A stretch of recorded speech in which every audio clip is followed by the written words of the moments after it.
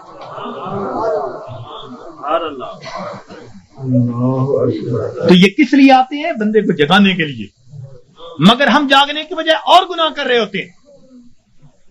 کاروبار خراب ہوا بددیانتی کی وجہ سے، اب اس کا حل نکالا، بینک سے سود کے پیسے لے لو، یعنی علاج وہ تجویز کیا جو پہلے سے بھی زیادہ بندے کو پریشان کرنے والا ہو۔ تو موٹا اصول یہ ہے کہ اللہ رب العزت کی نافرمانی سے انسان کی زندگی میں پریشانیاں آتی ہیں، مصیبتیں آتی ہیں، ذلتیں آتی ہیں، رسوائیاں آتی ہیں، ناکامیاں آتی ہیں، اور ان کو چھوڑ کر انسان کو دنیا اور آخرت کی سرخروئی نصیب ہو جاتی ہے۔ تو ہم گناہوں کو چھوڑیں۔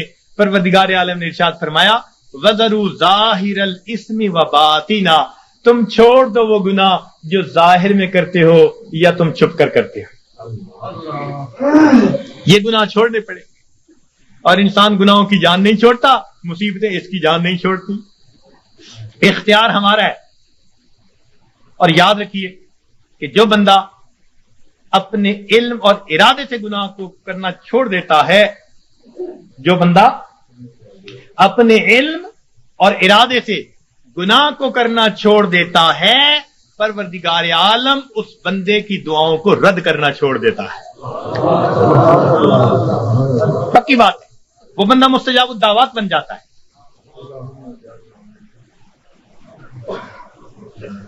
جو بندہ اپنے علم اور ارادے سے گناہ کرنا چھوڑ دیتا ہے، پروردگار عالم اس بندے کی دعاؤں کو رد کرنا چھوڑ دیتا ہے۔ پوچھتے ہیں حضرت اسم اعظم بتاؤ، اس سے بڑا اسم اعظم اور کیا ہے؟ یہ اسم اعظم ہے کہ گناہوں کو چھوڑ دیں اور پھر دیکھیں پروردگار عالم کیا عطا فرماتے ہیں۔ اس لیے تو فرمایا کہ جو غیر محرم کی طرف نگاہوں کو ہٹائے گا، اللہ رب العزت اس کے دل کی عبادت، اس کو دل کو عبادت میں لذت عطا فرمائے گا۔ تو معلوم ہوا کہ ہر گناہ کے بدلے لذت ملتی ہے۔ تو چھوڑ دیجئے گناہوں کو تاکہ اللہ رب العزت دلوں کا سکون اور ایمان کی اور اعمال کی لذتیں عطا فرمائے، لذتیں عطا فرمائے۔ آج کہتے ہیں جی اور وظائف میں کچھ محسوس نہیں ہوتا۔ بھئی پہلی بات تو یہ محسوس ہوتا ہے یا نہیں، ہمیں تو بندگی کرنی ہے، ہمیں تو بیٹھنا ہے۔ یاد رکھیں، عبد اللطیف بنے، عبد اللطف نہ بنے۔ کچھ عبد اللطف ہوتے ہیں، لطف اور مزہ ڈھونڈتے پھرتے ہیں۔ حضرت مزہ نہیں آ رہا، بھائی مزے ڈھونڈنے ہیں، اللہ تعالیٰ کی بندگی کرنی ہے، اس کی یاد کرنی ہے، ہم پابند ہیں، غلام ہیں۔ ہاں اگر یاد میں وہ مزہ بھی دے دیتا ہے تو عنایت ہے اس کی، یہ رحم ہے پروردگار کا، یہ طرف ہے اس کریم ذات کا کہ اپنے بندوں کے دلوں کو اور لذتیں عطا فرما دیتا ہے۔ ورنہ ہم تو پابند ہیں، بندے جو ہوئے۔ تو ہم گناہوں کو کرنا چھوڑ دیں گے، اللہ رب العزت زندگی سے پریشانیوں کو دور کر دیں گے۔ اب یہاں ایک سوال پیدا ہوتا ہے کہ پریشانی تو نیکوں پر بھی آتی ہے، ان کے تو گناہ نہیں ہوتے۔ جی ہاں، پریشانی گناہگاروں پر بھی آتی ہے، پریشانی نیکوں پر بھی آتی ہے، مگر دونوں کے اندر فرق ہوتا ہے. اس فرق کو سمجھنے کی ضرورت ہے، اس فرق کو سمجھنے کی ضرورت ہے. نیکوں پر اللہ تعالیٰ اس لیے پریشانیوں کو بھیجتے ہیں کہ ان کو بعض وہ درجات دینا چاہتے ہیں جو اپنی محنت سے وہ حاصل نہ کر سکے. اب پریشانیوں کو بھیج دیا تاکہ اس پریشانی کو وجہ بنا کر اللہ تعالیٰ ان کو قرب کے درجات عطا فرما دے. تو اللہ والوں پر اس لیے پریشانیاں آتی ہیں ان کو اپنے رب کے قریب کرنے کے. اس لیے حضرت مجدد ثانی رحمۃ اللہ نے فرمایا کہ سالک کی قبض کی کیفیت میں جتنی ترقی ہوتی ہے صاحب کی حالت میں اتنی ترقی نہیں ہوا کرتی. قبض کی حالت کہتے ہیں جب کیفیات سلب ہوں، دل نہ لگ رہا ہو، اور اس وقت بھی انسان اللہ کے در پر لگا ہوا ہو عبادات میں، تو اس وقت بڑی ترقی ہوتی ہے اس کی. تو یہ اس لیے کہا کہ تم دیے باد مخالف سے نہ گھبرا اے عقاب، یہ تو چلتی ہے تجھے اونچا اڑانے کے لیے. تو اللہ والوں کے لیے آتی ہیں اونچا، ان کو اونچا اڑانوں کے لیے. اور یاد رکھنا کہ اللہ والوں پہ پریشانیاں آتی تو ہیں مگر ان پریشانیوں سے ان میں بے چینی نہیں آیا کرتی. جس کا رب سے تعلق ہے اس کا بے چینی سے تعلق نہیں ہے. یہ یاد رکھنا کہ اللہ والوں پہ یہ پریشانیاں آتی ہیں مگر ان پر بے چینی نہیں آتی. کبھی کسی اللہ والے کو بے چین نہیں دیکھیں گے، وہ پرسکون ہوں گے. پریشانیاں ہیں، خوف ہے، مصیبتیں ہیں، بیماریاں ہیں، مگر طبیعت پرسکون ہوگی. جیسے شیشے کے کمرے میں کوئی بیٹھا ہوا ہو اور باہر آندھی چل رہی ہو تو وہ جھکڑ دیکھ رہا ہے، آندھی دیکھ رہا ہے، ہوائیں دیکھ رہا ہے، درخت گرتے دیکھ رہا ہے، مگر اس کو محسوس بھی نہیں ہو رہا. اللہ والوں کا بالکل یہ حال ہوتا ہے کہ ان کو یہ پریشانیاں مصیبتیں نظر تو آ رہی ہوتی ہیں مگر یہ ان کے دل پر اثر انداز نہیں ہو رہی ہوتی. ان کا دل پرسکون ہوتا ہے. این مصیبتوں کے عالم میں بھی دل اپنے پروردگار سے لگا ہوا ہوتا ہے. چنانچہ ایک بزرگ تھے، اپنے گھر کے اندر کچھ تلاش کر رہے تھے، حالانکہ ان کے بیٹے کی شادی تھی. تو بیوی کہنے لگی جی بیٹے کے لیے دلہا بن رہا ہے، گھوڑے پہ چڑھنے لگا ہے، بارات جانے والی ہے، آپ کیا تلاش کرتے پھرتے ہیں؟ کہنے لگے میں کفن کے کپڑے تلاش کر رہا ہوں، چیزیں تلاش کر رہا ہوں. ان کا کس لیے؟ کہنے لگے دل میں ڈالا گیا ہے کہ ابھی ابھی میرے بیٹے کی وفات ہو جائے گی تو میں نے کہا میں اس کے لیے چیزوں کا انتظام کر لوں. میاں بیوی بات کر رہے تھے، باہر سے اطلاع ملی دولہا گھوڑے پہ چڑھنے لگا، پاؤں پھسلا، گردن کے بل گر کے موت آ گئی. یہ ہوتا ہے دنیا دولہا بنا رہی ہے اور ان کے دل میں اعلام ہوا موت آنی ہے تو گھر میں تیاریاں کر رہے ہیں. سر تسلیم خم ہے جو مزاج یار میں آئے، اپنے رب پہ راضی ہیں. سبحان اللہ. تو اس لیے اللہ والوں پہ بھی یہ تکلیفیں آتی ہیں مگر ان کے دل کو بے چین نہیں کرتی، پریشان نہیں کرتی، ان کے دل پرسکون ہوتے ہیں. ہاں ان کے رجوع اللہ میں اور زیادہ جو ہے ترقی ہو جاتی ہے. اور یہ گناہوں کا وبال بن کے بھی آتی ہیں گناہگاروں پر. اور اس کی پہچان کیا ہوتی ہے کہ دل پریشان ہوتا ہے. 3 باتیں یاد رکھیے، 3 باتیں یاد رکھیے کہ جب کسی انسان پر کوئی مصیبت آئے اور اس اٹھانے کے لیے بھیجی گئی تو پریشانیاں تو آتی ہیں. اس دنیا میں کون ہے جو پریشان نہیں ہے؟ دری دنیا کسے بے غم نہ باشد، دری دنیا کسے بے غم نہ باشد، اگر باشد بنی آدم نہ باشد. اس دنیا میں کوئی بے غم نہیں، اگر کوئی ہے تو پھر وہ بنی آدم ہی نہیں. تو غم تو ہے ہی اس دنیا کے ساتھ. ہاں جہاں کوئی غم نہیں ہوگا اس کا نام جنت ہے، ابھی وہاں نہیں پہنچے. جب پہنچ جائیں گے تو پھر غم ختم کر دیے جائیں گے. لا خوف علیہم ولا ہم یحزنون، یہ کہہ دیا جائے گا. دنیا کے اندر تو یہ غم آئیں گے مگر یہ غم کبھی کبھی آتے ہیں. ایک بات اور دیکھیے کہ اللہ تعالیٰ کی طرف سے آسانیاں زیادہ اور تنگیاں تھوڑی، صحت کا عرصہ زیادہ، بیماری کا عرصہ، کھانے پینے کا وقت زیادہ اور فاقوں کا وقت. تو عنایات زیادہ ہیں، امتحان کبھی کبھی. عنایات زیادہ ہیں اور امتحان کبھی کبھی. تو جب عنایات اتنی زیادہ ہیں تو کبھی کبھی کوئی امتحان آ جائے تو ہم پھر بھی اپنے رب سے راضی رہیں, اپنے آپ کو سمجھائیں کہ پریشان ہونے کی کیا ضرورت ہے. کسی عارف نے کہا لطف سجن دم بدم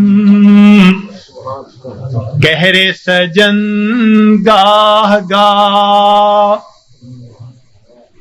لطف سجن دم بدم گہرے سجن گاہ گاہ, ای بھی سجن واہ واہ اون بھی سجن واہ واہ. میرے مالک ہم اس پہ بھی راضی ہیں, میرے مولا ہم اس پہ بھی راضی ہیں. یہ ہے بندگی, یہ ہے بندگی. اور ہم پریشان ہو کر اگر کوئی بدعقیدہ بندہ تعویذ دینے والا ہے ادھر بھی بھیجتے ہیں عورتوں کو, عاملوں کے پاس, نجومیوں کے پاس, جادو کرنے والوں کے پاس, کالے علم والوں کے پاس ایمان گواہ بیٹھتے ہیں. اور بڑے بڑے نمازی اور سالک اور ذکر مراقبہ کرنے والے پریشان ہو کر. ہرگز نہیں. پریشانیوں کے اندر کبھی ایسے لوگوں کی طرف نہیں جانا, پریشانی کے وقت میں اپنے پروردگار کے گھر کی طرف آنا ہے. مسجد کی طرف آئیں اور اللہ سے اپنے دل کی بات کہیں, اللہ کے سامنے اپنے دل کا دکھ بیان کریں. جب دل کا دکھ اللہ کے سامنے بیان کریں گے تو پروردگار پھر ہماری اس مناجات کو قبول فرما لیں گے. تو ہمیں کسی نے پریشان نہیں کیا, ہمیں ہمارے گناہوں نے پریشان کر رکھا ہے. ہم دوسروں سے حسد کرتے پھرتے ہیں, فلاں نے کر دیا ہوگا, فلاں نے کر دیا ہوگا, فلاں نے کچھ کر دیا ہوگا, اس نے باندھ دیا ہوگا, اس نے باندھ دیا ہوگا. پتہ نہیں کتنے چھوٹے سے خدا بنائے ہوئے ہیں ہم نے, کسی نے کچھ نہیں باندھا. باندھنے والی کھولنے والی وہ ایک ہی ذات ہے. واللہ یقبض و یبسط و الیہ ترجع. تو ہم اس ذات کی طرف رجوع کریں اور ہماری پریشانیاں اللہ تعالیٰ پھر اس طرح ختم کر دیں گے. تو مصیبتیں آتی ہیں, مگر مصیبتیں پریشانیاں اکثر اوقات گناہوں کے سبب سے آتی ہیں. اس وجہ سے انسان مایوس بن جاتا ہے, اعمال چھوٹ جاتے ہیں, انسان ذکر و سلوک میں پیچھے رہ جاتا ہے. اللہ والوں پر جو پریشانی آتی ہیں وہ درجات کو بڑھانے کے لیے آتی ہیں. اب یہ ایک بنیادی بات سمجھنے کے بعد یہ بات ذہن میں رکھیے کہ جب کسی بندے کو جگایا جائے اور وہ پھر بھی نہ جاگے تو پھر غصہ آتا ہے. گھر میں بھی ماں بچے کو جگائے, باپ بیٹے کو جگائے اور وہ نہ جاگے تو غصہ آتا ہے. جب اللہ تعالیٰ بندوں پر پریشانیاں بھیجتے ہیں اور وہ پھر نہیں جاگتے, یہ اللہ تعالیٰ کے غصے کا سبب بنتا ہے. اور پھر اللہ تعالیٰ اس کو دنیا کے اندر عبرت بناتے ہیں. فرماتے ہیں اولا یرون انہم یفتنون فی کل عام مرتن او مرتین ثم لا یتوبون ولا هم یذکرون. کیا یہ نہیں دیکھتے ہر سال میں ایک دفعہ یا 2 دفعہ ان پر مصیبتیں بھیجی جاتی ہیں, پھر بھی توبہ نہیں کرتے, پھر بھی نصیحت نہیں حاصل کرتے. تو جب انسان جگانے کے باوجود نہیں جاگتا تو پھر اللہ تعالیٰ اپنے عذاب کا کوڑا بھیجتے ہیں. جب انسان گناہوں میں گھر جاتا ہے پھر اللہ تعالیٰ اس پر ہاتھ ڈالتے ہیں, پھر اس کو جہنم کی آگ میں بھیجتے ہیں. اس لیے فرمایا بلا من کسب سیئۃ, کیوں نہیں جس نے گناہ کیا, وَأَحَاطَتْ بِهِ خَطِیئَتُهُ, اور اس کی گناہوں نے اس کا احاطہ کر لیا, فَأُولَٰئِکَ أَصْحَابُ النَّارِ هُمْ فِیہَا خَالِدُونَ. یہ ہیں آگ میں بھیجے جانے والے, ڈالے جانے والے, جو ہمیشہ ہمیشہ وہاں رہیں گے کہ گناہوں نے اس کا احاطہ کر لیا. تو کبھی کبھی گناہ بندے کو گھیر لیتے ہیں. جھوٹ کی زندگی, جھوٹ کی زندگی. اب غلط تعلق ہے کہیں, بندے بندے کے سامنے جھوٹ بول رہا ہے, پردے ڈالتا پھر رہا ہے, اس کے سامنے جھوٹ, اس کے سامنے جھوٹ, اس کے سامنے جھوٹ. حدیث پاک کا مفہوم کہ بندہ جھوٹ بولتے بولتے اتنا جھوٹ بولتا ہے اللہ تعالیٰ فرشتوں کے ذریعے نام اعمال میں کذاب لکھوا دیتے ہیں, جھوٹوں کے دفتر میں نام لکھا جاتا. چھپاتے پھرتے ہیں بندوں سے, پروردگار سے تھوڑا چھپا سکیں گے ان باتوں کو. تو کبھی کبھی انسان اپنی بری عادات کو نہیں چھوڑتا اور گناہوں کے اندر گھر جاتا ہے ان کو چھپانے کی خاطر، اور یہی چیز اس کے لیے مصیبت بن جاتی ہے۔ پھر ذکر میں ترقی کیسی، سلوک میں آگے بڑھنا کیسا؟ اب کبھی کبھی اوراد وظائف کر رہے ہیں، ساتھ کبیرہ کبھی مرتکب ہو رہے ہیں۔ یہ تو ایسا ہی ہوا جیسے گولیاں بھی کھا رہے ہیں اور ساتھ ساتھ زکام کے ہوتے ہوئے برف والا پانی بھی پیتے پھر رہے ہیں، تو زکام کیسے دور ہوگا؟ اسی لیے ذکر و سلوک میں آنے کے لیے پہلا قدم یہ ہے کہ انسان اپنے گناہوں سے سچی توبہ کر لے۔ یہ پہلا قدم ہے، یہ پہلا قدم ہم اٹھا لیں، پھر دیکھیے یہ تھوڑی دیر کا مراقبہ ہمارے لیے معلوم نہیں کتنی برکتوں کا باعث بن جائے گا۔ ہم جو کہتے ہیں نا ہوتا کچھ نہیں، ہمارے مشائخ بڑی اللہ، ان حضرات نے اپنے مشائخ جن کی خدمت میں ہم نے اپنا وقت گزارا، ہم نے ان کی توجہات کو دیکھا، میرے دوستوں، میرے مہربانوں، ہمیں تو جو ملا اپنے مشائخ کی توجہ سے ملا۔ اپنا عمل کچھ نہیں، اپنی محنت کچھ نہیں، 100% اگر کہیں کہ ان کی توجہات سے ملا تو ہم مسجد میں بیٹھ کر بھی سچ بولنے والے ہوں گے۔ ان کی توجہ سے ملا، اور ہم تو ویسے بھی فضلی ہیں کہ ہمارا تعلق ماشاءاللہ خانقاہ فضلیہ سے، تو ظاہر میں بھی فضلی ہے اور سچی بات ہے ویسے بھی فضلی ہے۔ جو ہوا ہے اللہ کا فضل ہی ہوا ہے، اور اب بھی یہاں سے اللہ کا فضل مانگنے ہی آئے بیٹھے ہیں، اللہ کا فضل مانگنے ہی آئے بیٹھے ہیں۔ تو اس لیے جب ہم گناہوں کو چھوڑ دیں گے، خود بخود اوراد و وظائف کی توجہات کے جو اثرات ہوں گے وہ دل کے اوپر آنے شروع ہو جائیں گے۔ ہمارے حضرت خواجہ احمد سعید قریشی رحمۃ اللہ علیہ، احمد الشرقیہ والے، ان کے حالات زندگی میں حضرت سید وار حسین شاہ رحمۃ اللہ علیہ نے یہ واقعہ لکھا، فرمایا کہ وہ کبھی کبھی پورے شہر کے لوگوں کو توجہ دیتے تھے اور فرماتے تھے کہ بعض دلوں سے فیض ٹکرا کر واپس آتا اور مجھے آواز آتی کہ ہمارے لیے اس دل میں کوئی جگہ نہیں ہے، ہمارے لیے اس دل میں کوئی جگہ نہیں۔ تو جب دل پہ گناہوں کی میل ہی اتنی چڑھی ہوئی ہو، پھر توجہات کیا اثر کریں گی؟ تو اس میل کو اتاریں، گناہوں کو چھوڑ کر سچی توبہ کر کے، پھر دیکھیے اللہ رب العزت کی رحمت کیسے ہمارے دلوں کو سنوارے گی اور کیسے ہمارے دلوں کو بنائے گی۔ اور کبھی کبھی تو انسان مال، ہاں ایک نکتے کی بات عرض کرتا چلوں کہ شیطان انسان کو دو طرح سے ورگلاتا ہے، شیطان انسان کو دو طرح سے ورگلاتا ہے، ایک شہوات کے ذریعے سے اور دوسرا شبہات کے ذریعے سے۔ شیطان انسان کو دو طرح سے ورگلاتا ہے، ایک شہوات کے ذریعے سے اور دوسرا شبہات کے ذریعے سے۔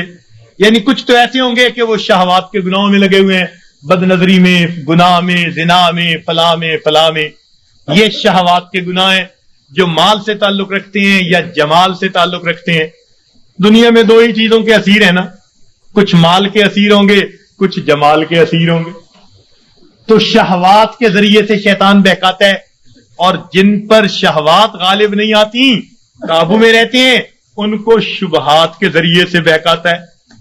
مثلا جی یہ مراقبہ سنت سے ثابت ہے، جی یہ بیعت واقعی ضروری ہے، جی یہ پیری مریدی اس وقت بھی تھی، اس قسم کی باتیں شبہات والی دین میں ڈالے گا۔ اور یہ شک ایسی بری بلا ہے کہ یہ انسان کے اعمال کی بنیاد کو ہلا کے رکھ دیتی ہے۔ اس لیے قرآن پاک میں ابتدا سے ہی کہہ دیا، ذالک الکتاب لا ریب فیہ ھدی للمتقین۔ ھدی للمتقین بعد میں کہا، پہلے کیا کہا؟ کیونکہ شک کے ساتھ پڑھو گے تو پھر ہدایت نہیں ملے گی۔ نبی علیہ السلام نے دعا مانگی، اللہم انی اعوذ بک من الشک والشرک والشقاق والنفاق وسوء الاخلاق۔ تو شرک سے بھی پہلے شک سے پناہ مانگ۔ یہ شک بڑی بری بات، اتنی بری کہ بندے کے ایمان کو بھی ضائع کر کے رکھ دیتی۔ تو دین اسلام کی باتوں میں شک، جی یہ مولویوں کی بنی ہوئی باتیں ہیں جی، یہ آپس میں بناتے رہتے ہیں جی، کرتے رہتے ہیں جی، یہ بھی کون سا ضروری ہے جی۔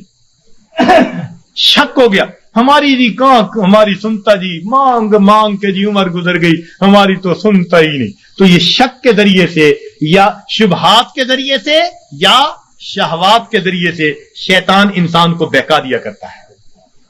تو انسان پر مصیبتیں اللہ تعالیٰ بھیجتے ہیں، کبھی گناہوں کی وجہ سے تاکہ یہ باز آ جائے، اور کبھی اس کو اپنے قریب لانے کے لیے.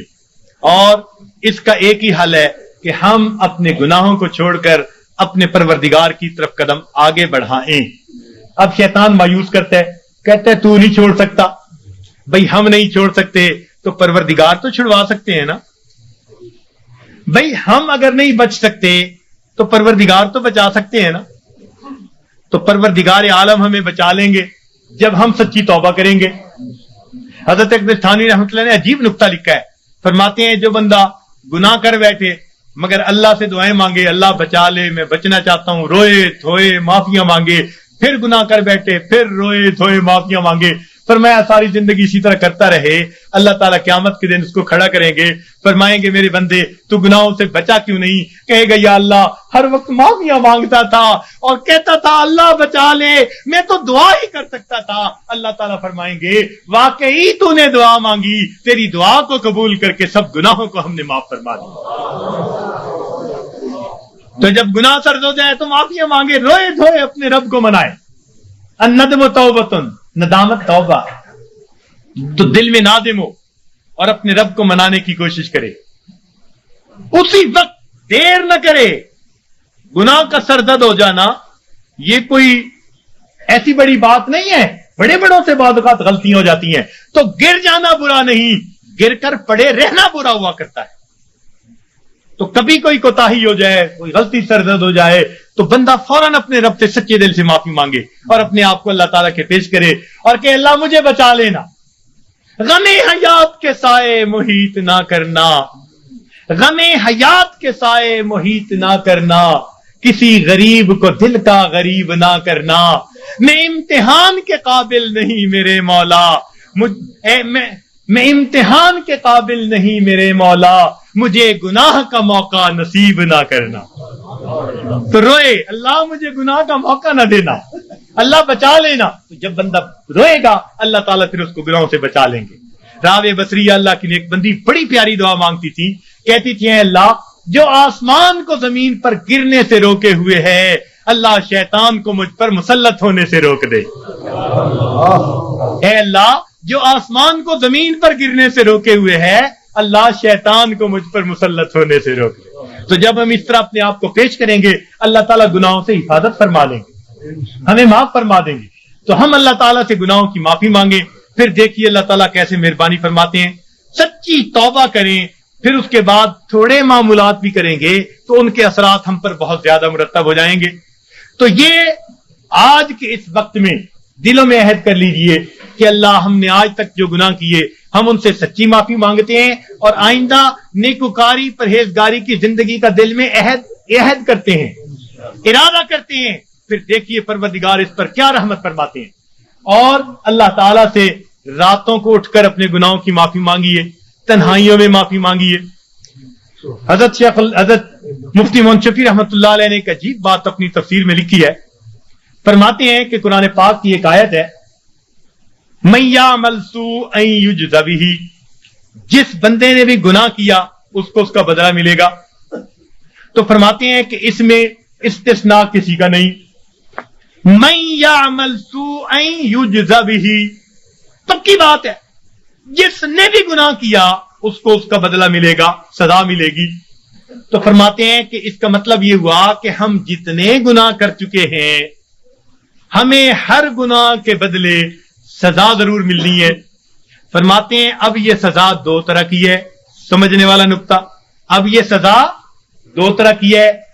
ایک تو یہ کہ ہم اس دنیا میں ندامت اور شرمندگی کی آگ میں جلیں، دل میں کڑھیں، اللہ غلطی کر بیٹھے معاف کر دے، یہ بھی آگ میں جلنا ہے. یہ بھی دل میں آگ لگی ہوئی ہے، اللہ معافی دے دے، اللہ پریشان ہوں، معافی مانگتا ہوں، توبہ کرتا ہوں. فرمایا یا تو یہ بندہ سچی توبہ کے ذریعے دنیا کی ندامت کی آگ میں اپنے آپ کو جلا لے، اگر نہیں تو قیامت کے دن اللہ جہنم کی آگ میں ضرور جلائیں گے۔ اب ہمارے لیے آسان راستہ یہی ہے کہ دنیا میں ہی معافی مانگے، ہر گناہ کے بدلے معافی۔ اللہ جو گناہ یاد ہیں ان کی بھی معافی، جو نہیں یاد ہم ان کی بھی معافی مانگتے، تو اللہ تعالیٰ سے اس کی معافی مانگے، پھر دیکھیے اللہ تعالیٰ کتنے خوش ہوتے ہیں۔ اور اللہ تعالیٰ تو رحمت کے وعدے فرماتے ہیں۔ حدیث پاک میں آتا ہے کہ جب شیطان نے بہکانے کے لیے قسمیں کھائیں اور کہا کہ اے اللہ میں تیرے بندوں کو بہکاؤں گا، دائیں سے بائیں سے آگے سے پیچھے سے، وَلَا تَجِدُ أَكْثَرَهُمْ شَاكِرِينَ، اللہ یہ اکثر تیرے ناشکرے ہوں گے۔ تو اس وقت فرشتوں کو بڑی حیرت ہوئی، کہنے لگے اے اللہ اولاد آدم کے لیے تو مشکل بن گئی۔ پوچھا کیسے؟ اے اللہ یہ شیطان دائیں بائیں آگے پیچھے سے بہکائے گا اور بندوں کے لیے تو کوئی راستہ ہی نہیں بچا۔ اللہ تعالیٰ نے فرمایا کہ میرے فرشتوں یہ دو سمتوں کو بھول گیا، ایک نیچے کی سمت، ایک اوپر کی سمت۔ میرا گناہگار بندہ جب اپنے گناہوں پہ پریشان ہو کر میرے در پہ آئے گا اور میرے در پر آ کر ہاتھ پھیلا دے گا، کیونکہ ہاتھ اوپر کی سمت کو اٹھیں گے، ابھی اس کے ہاتھ نیچے نہیں جائیں گے، میں اس کے گناہوں کو معاف فرما دوں گا۔ اور جب میرا بندہ اپنے گناہوں سے پریشان ہو کر اپنے سر کو سجدے میں ڈال دے گا، کیونکہ نیچے کی سمت سے شیطان اثر انداز نہیں ہو سکتا، میرا بندہ ابھی سر نہیں اٹھائے گا، میں اپنے بندے کے گناہوں کو معاف فرما دوں گا۔ تو شیطان نے ایک قسم کھائی تھی، فَبِعِزَّتِكَ، اللہ تیری عزت کی قسم میں تیرے بندوں کو بہکاؤں گا۔ اللہ تعالیٰ نے اس کے جواب میں فرمایا شیطان مردود تو قسمیں کھاتا ہے میرے بندوں کو بہکانے کے لیے، ورغلانے کے لیے، ذرا میری بات بھی سن لے کہ میرے بندے بتقاضائے بشریت گناہ کرتے رہیں گے، اگر اپنی موت سے پہلے سچی معافی مانگیں گے، فَبِعِزَّتِي وَجَلَالِي، مجھے اپنی عزت کی قسم، مجھے اپنے جلال کی قسم، میں ان کی توبہ کو قبول کر لوں گا۔ تو شیطان نے بہکانے کے لیے ایک قسم کھائی تھی، رحمان نے معافی دینے کے لیے دو قسمیں کھائی ہوئی ہیں۔ سبحان اللہ۔ اس لیے اللہ تعالیٰ کی ہر صفت کا ایک نام ہے، لیکن رحمت کی صفت کے دو نام ہیں، رحمان اور رحیم۔ اور کوئی صفت ایسی نہیں جس کے دو نام ہو سوائے رحمت کی صفت۔ وہ تو اتنا کریم آقا ہے، وہ تو بخش کے خوش ہوتا ہے، وہ تو معاف کر کے خوش ہوا کرتا ہے۔ میں ایک مرتبہ بچیوں کو پردے میں درس دے رہا تھا، ایک جامعہ کی دور حدیث کی بچیاں تھیں، تو ان سے میں نے سوال پوچھا کہ بتاؤ دنیا میں سب سے آسان کام کیا ہے؟ ایک بچی نے جواب دیا کہ اپنی ماں کو منانا۔ میں نے پوچھا وہ کیسے؟ کہنے لگی جی کہ ہمارا یہ تجربہ ہے کہ ماں اگر اپنے بیٹے سے ناراض بھی ہونا تو بیٹی سے پوچھتی پھرتی ہے، اس نے روٹی کھا لی، اس کا بستر تو نے بنا دیا، اس کے کپڑے تو نے ٹھیک کر دیے، اب اوپر سے ناراض پھر رہی ہے، مگر ماں کی مامتا اس کو مجبور کر رہی ہے، لہذا بیٹی سے پوچھتی پھرتی ہے، بیٹی کے ذریعے اس کو کھانا پہنچا رہی ہے، دل سے ناراض نہیں، خفا تھی، بچے نے ستایا مگر دل سے خفا نہیں، اس لیے پوچھتی بھی پھر رہی ہے کہ بچے کو سب چیزیں مل گئی یا نہیں مل گئی۔ تو وہ کہنے لگی کہ جب ماں کی مامتا کا یہ حال ہے تو ماں کو منانا بہت آسان ہوتا ہے۔ میں نے کہا ہاں ماں کو منانا آسان صحیح، پھر بھی ماں کے پاس آنا پڑتا ہے۔ بچہ آ کر کہہ دے امی معاف کر دیں، ماں معاف کر دیتی ہے۔ بچہ آ کر ماں کا جسم دبائے، امی معاف کر دیں، معاف کر دیتی ہے۔ ہاتھ جوڑ دے، معاف کر دیتی ہے۔ اگر پھر بھی معاف نہ کرے، بچہ رو پڑے، ماں سے کبھی بیٹے کے آنسو نہیں دیکھے جاتے، کتنی ناراض کیوں نہ ہوگی جب دیکھے گی بچہ آنسو بہا رہا ہے، اپنے دوپٹے کے پلو کو لے کے آنسو پوچھے گی، کہے گی بیٹا رو نہیں، چل میں نے تجھے معاف کر دیا۔ تو ماں کو منانا دنیا میں اتنا آسان ہے۔ بچیاں کہنے لگیں، میں نے انہیں اس وقت بتایا کہ دیکھو ایک اور ذات ہے جس کو منانا ماں کے منانے سے بھی 70 گنا زیادہ آسان ہے، اور وہ پروردگار عالم کی ذات ہے۔ ماں کو تو پھر بھی زبان سے کہنا پڑے گا، پاؤں پکڑنے پڑیں گے، ہاتھ جوڑنے پڑیں گے، آنسو بہانے پڑیں گے۔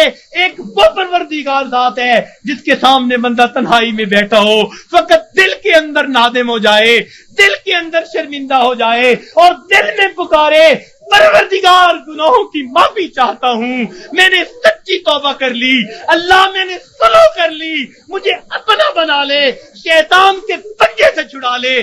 کوئی ہاتھ نہیں ہلایا، کوئی اس نے زبان سے لفظ نہیں نکالا، فقط دل کی ندامت کو قبول کر کے اللہ تعالیٰ اپنی ناراضگی کو دور فرما دیتے ہیں۔ تو اللہ رب العزت کو منانا ماں کے منانے سے بھی 70 گنا زیادہ آسان ہے، تو اپنے رب کو منا لیجئے۔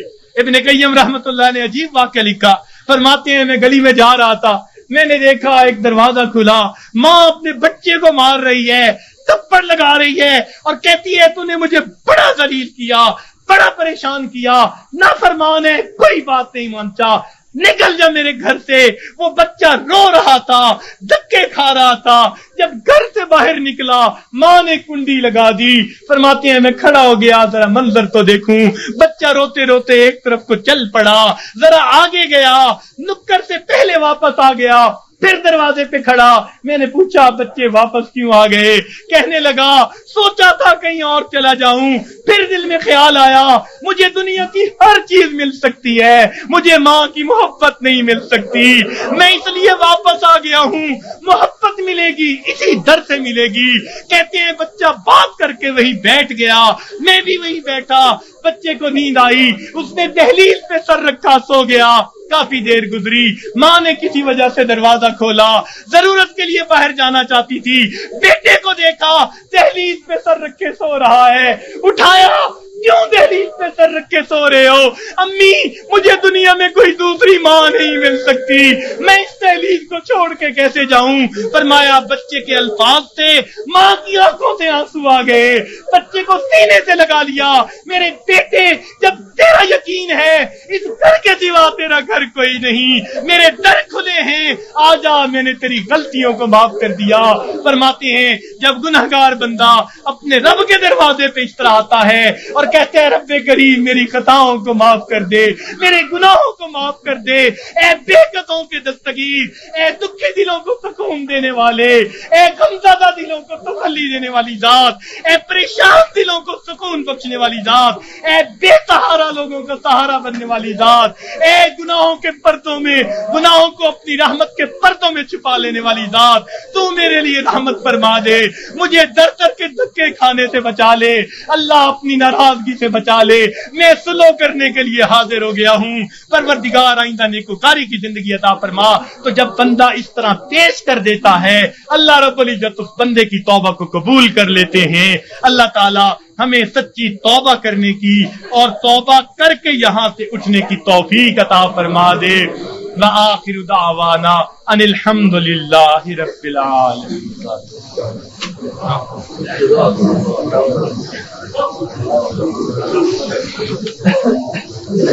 تھوڑی دیر کے لیے سب حضرات مراقبہ کر لیجئے، آنکھوں کو بند کر لیجئے، سر کو جھکا لیجئے، آنکھوں کو بند کر لیجئے، سر کو جھکا لیجئے، زبان تالو سے لگی ہوئی ہو، ہمتاً اللہ رب العزت کی طرف متوجہ ہو جائیے، یہ سوچئے اللہ رب العزت کی رحمت آ رہی ہے، دل میں سما رہی ہے، دل کی ظلمت اور سیاہی دور ہو رہی ہے اور دل کہہ رہا ہے اللہ اللہ اللہ۔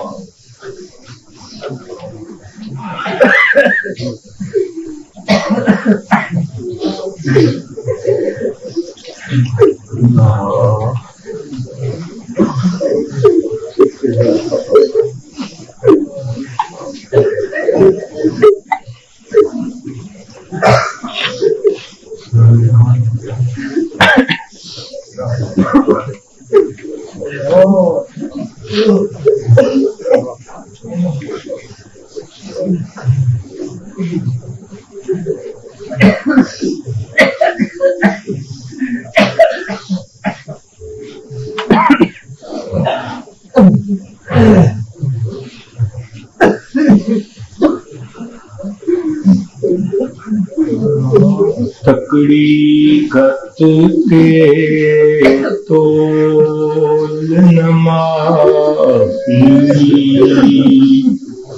کیسی ڈاڈے بھرے تکڑی گھٹ کے نماہی اسی ڈاٹھے بھرے در آیاں دی لاج تمہانو چاہے کھوٹے تے چاہے کھرے در آیاں دی لاج تمہانو تے نہ کرو پرے پرے غلام فریدا پلے عیب ہزاراں تے کوئی مان پستے کرے